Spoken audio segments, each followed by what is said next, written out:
নমস্কার বন্ধুরা, সুমনা কুকিংয়ে সবাইকে স্বাগত জানিয়ে আমি আজকে রেসিপি শুরু করছি। আজকে আমি বানিয়ে দেখাবো ওটসের রেসিপি, মানে ওটসের পায়েস।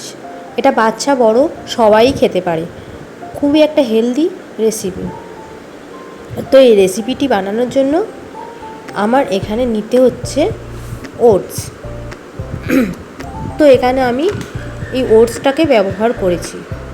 এই ওটসটা আমি হাফ কাপ পরিমাণ নিয়ে নিয়েছি। একটা পাত্রের মধ্যে নিয়ে আমি হালকা আঁচের মধ্যে একটু ভেজে নেব, হালকাভাবে একটু ভেজে নেব। খুব সুন্দর একটা গন্ধ বেরোবে, তখন আমি এর মধ্যে দুধ দিয়ে দেব। তো দুধ দিয়ে ভালো করে আমি ওটসটাকে নেড়ে চেড়ে নেব। তো দেখব ফুটতে শুরু করেছে। আমি এখানে স্বাদ মতো নুন ব্যবহার করেছি। তো ভালো করে আমি যখন ফুটবে আমি নাড়াতে থাকবো।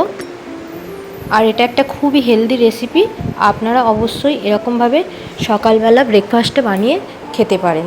খুবই হেলদি রেসিপি, বাচ্চাদেরকেও দিতে পারেন আর বড়রাও অবশ্যই খেতে পারেন।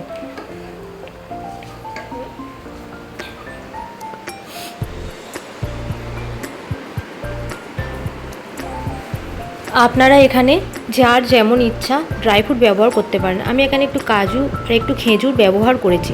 আপনারা চাইলে যে কোনো রকমের ড্রাই ফ্রুট ব্যবহার করতে পারেন।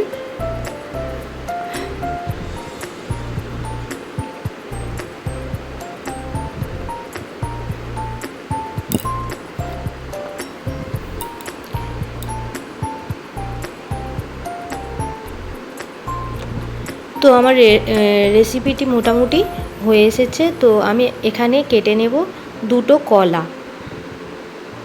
ওটস আর কলা খুবই হেলদি রেসিপি। তো আমি কলাটাকে এরকম করে কেটে নিচ্ছি।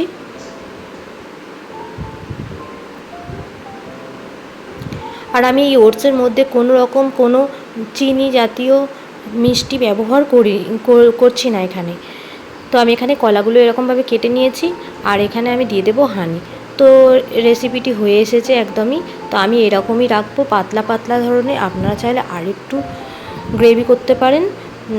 তো আমার যেহেতু বাচ্চারা খাবে, আর তো আবার ঠান্ডা হলে একটু বসেও যাবে, তো এরকমই থাকবে। তো আমি এটাকে নামিয়ে ফেলবো।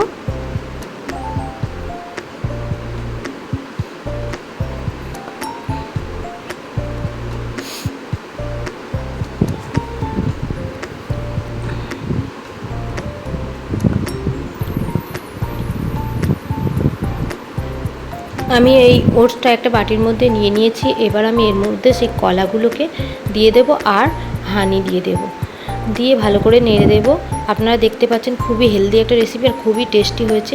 তো ভিডিওটি অবশ্যই আপনারা ট্রাই করবেন আর কমেন্ট করে অবশ্যই জানাবেন।